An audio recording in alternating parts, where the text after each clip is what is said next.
Hello and welcome to today's skill acquisition screencast. The focus is on types and uses of feedback. As you can see down here, we have 6 types of feedback we need to know about, and as usual, as we've looked at so far with guidance, practice, depending on where you are in your study at the moment, what we have to be able to do to these, we need to be able to give a description of each type of feedback, and we then need to be able to give an example of that feedback in action, and then finally we need to be able to give the advantages and disadvantages of using each type of feedback. Okay, so depending on where you are in your scheme of work at the moment will depend on how familiar you are with the kind of strategy I will want you to use when giving advantages and disadvantages. So it's very similar to previous areas of study in that we need to concentrate on doing the following. Whenever we are giving advantages and disadvantages linked to feedback, we need to start by saying the stage of learning it's most effective for. We then need to give some specific terminology when talking about its effectiveness or ineffectiveness, and then we need to give a link to, and this is a new thing now, the effect that this type of feedback will have on confidence and motivation. Now, what you'll see often in a mark scheme is that when you're talking about a feedback type, it can often increase confidence or motivation, or both. Okay. On the flip side to that, it can often decrease confidence and motivation, one of them or both. Okay, so it's really important that we follow this process. I think you should really try to use the stage you're learning it's most effective for in the first instance, then give some specific terminology, and then you should use confidence and motivation as one of your last points, really, because I think it's really important that you know the specific terminology before you get on to confidence and motivation. But I'll show you how that works as we move through the screencast. Now, today's focus is going to be on positive and negative feedback, so let's have a look at how that might work. So if we come in to start with, let's have a look at the description. I've got this picture down here which I'll reference to when talking about what positive feedback is. Whenever we're talking about feedback type, we're talking about information. Okay, so all feedback is information. The thing that makes the different types of feedback different is where that information comes from. So in this case, we're going to talk about this one. We're going to say it's information following the correct response. So in this case, what we're going to do is information following the correct response. And if I just give an example of that, e.g. a coach praising a successful pass in football. So if this was the coach here and this person made a pass and it went there, the coach would say, well done. For passing to your teammate, okay, or good pass, okay, and if they did that, we'll have a look at some of the positive and negative effects in a second. So if we go on from there, the flip side to positive feedback, or the contrast, is negative feedback, okay. So negative feedback refers to information following an incorrect response, and if we were in the same situation here, a coach criticizing an unsuccessful pass. For example, this person tries to pass here, but it ends up going to the player in white there, and they might say that's a poor pass to the person who made the pass. Now that would be one example of negative feedback. So now we have started to do this, hopefully people can start to see, or you could start to predict the type of things we're going to say. And I said to you before, if we're going to evaluate effectively, when we're talking about each of these feedbacks and we're given examples, we need to be able to say the stage of learning it's most effective for. Okay, and hopefully you can start to think about that already.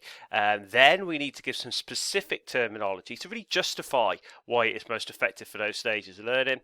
And then we need to think about the effect on confidence and motivation. So that's what we're going to do now. On to the next slide. Let's have a look at our first type of feedback. We'll start with positive feedback. Okay, so as I've just left the description up here, I've left this picture here because I will reference this when we're talking about the advantages and disadvantages. So positive feedback then, coach praising a successful pass, information following the correct response, use all the time in all walks of life, and it can have really, really positive effects, as I'm sure you're aware. So who is it most effective to if we were going to look at that kind of continuum of autonomous or cognitive stage learners? Now, positive feedback is most effective for cognitive stage learners. Now, the reason why it's most effective for cognitive stage learners is because it can increase their confidence. Okay, so it can increase their confidence because their belief in their ability gets higher. Okay, so they feel better about themselves if a coach says well done for passing successfully. Okay, now other things that can make positive feedback effective are that it can strengthen something called a stimulus response bond.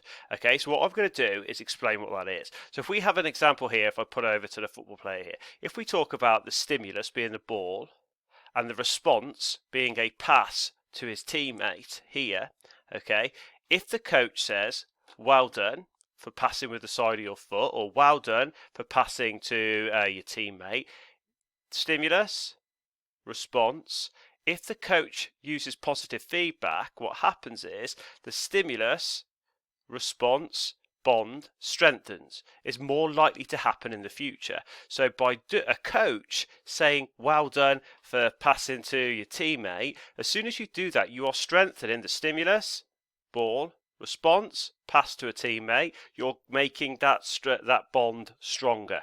Okay, and the more a coach does that, or if they do it the right way, this will strengthen SR bonds towards passing. So I will call them SR bonds now instead of stimulus response bonds, which will then hopefully lead to that performer having a correct passing technique in the future. Okay, final advantage is that if it's specific, positive feedback is brilliant if it's specific, because it tells the performer what they've done correctly. Now, if you were going to give an example linked to this, it would be like saying, well done for passing with the side of your foot. Okay, if that coach was here now, well done for passing with the side of your foot. If you said that, that is specific. So that player knows that they're being praised for using the side of the foot. Now that strengthens the stimulus response bond between the stimulus, ball, and the response, passing to my side of my foot, passing with the side of my foot, sorry, to a teammate. Okay, so that means it's specific and it tells me exactly why I've been successful, which is really, really the best way to use positive feedback. Okay, so if we move on from there then, what is the disadvantage of positive feedback? Okay, so if you imagine now, let's go with this. Say, for example, this player makes numerous passes to their teammates, okay? And every time the player makes a pass to their teammate, the coach says, well done, well done, well done, well done, well done, well done, well done, well done, brilliant.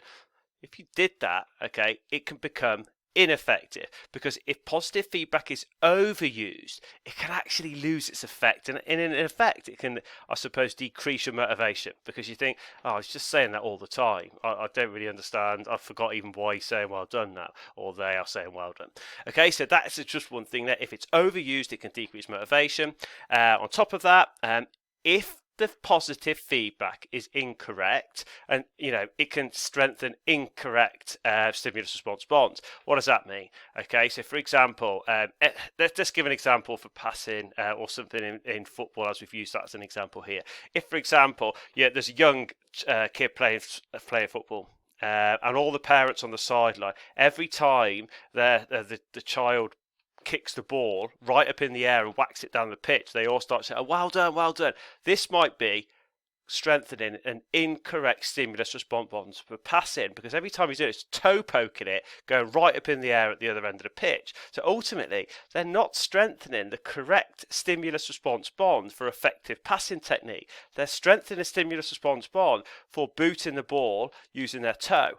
Okay, so they are not creating, so it's creating an incorrect SR bond by using positive reinforcement. You see that all the time, okay, with parents watching sport and often reinforcing or strengthening incorrect stimulus response bonds.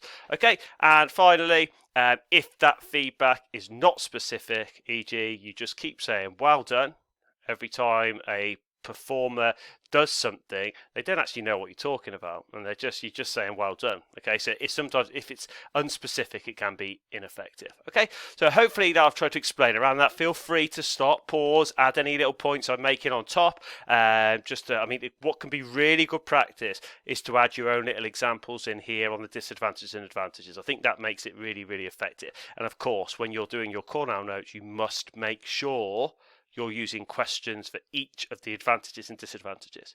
Okay, let's have a look at negative feedback then. So negative feedback, just as a reminder, that information following an incorrect response, a coach criticising an unsuccessful pass.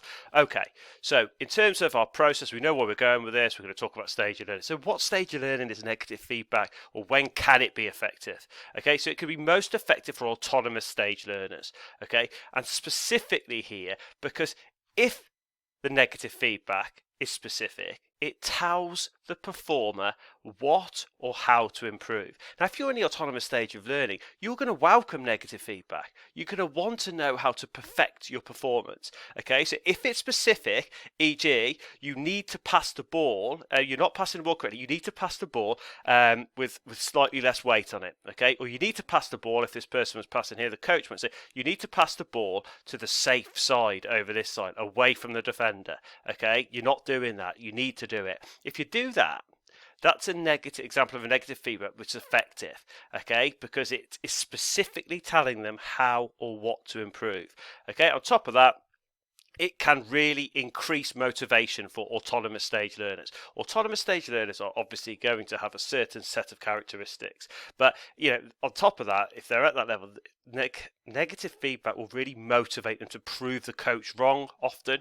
Okay, so they'll think, well, I'm going to prove them wrong. I'm going to really make sure that whatever they're saying negative, I'm going to overcome this and I'm going to get better. Okay, and I'm sure you've been there. Some of you will be at a highest level. And when someone tells you you're not doing something right, rather than making you think, oh, I feel really down about that, you think, well, I'm going to show them. Okay, and that is often a really way that coaches use to try and help motivate people. Now, of course, negative feedback, although it gives it a connotation when we say negative feedback, we need to be able to give the reasons why negative feedback can be ineffective. Okay, so key thing, it can be very harming for cognitive stage learners. Okay, so it doesn't go down particularly well, specifically if it's unspecific. Okay, so if it doesn't explain how to prove, and it's just saying, for example, every time this player passes here and it just goes to someone else, they just say, you're rubbish, that's rubbish, I'm not happy with that, you're just no good, you're not very good, get off the pitch, you're being subbed. If you just say stuff like that, that isn't specific. You're not telling them why they're being unsuccessful, and you're not telling them how to improve. So that is not specific. Okay, and the final one puts on from that, it can decrease confidence and motivation, particularly with cognitive stage learners, if it's overused. That would make sense. When you're just starting to play, if people are constantly telling you you're just not very good, it could be really harming and damaging to confidence and motivation. As you can see, that directly really links to the stage of learning it's least effective to, and you can see there the reasons why it can be ineffective. Okay, so hopefully you can see how that works. You can see a lot of repetition on this. It's just making sure you're tight, and I think for me, I'd be really it'd be really good practice if you could get as many examples in where I've talked around the advantages, disadvantages, and make sure your questions are interrogating each advantage and disadvantage, and use a little example in your question. Okay, it really will make sure you encode that information effectively. Okay, thanks very much. Make good notes.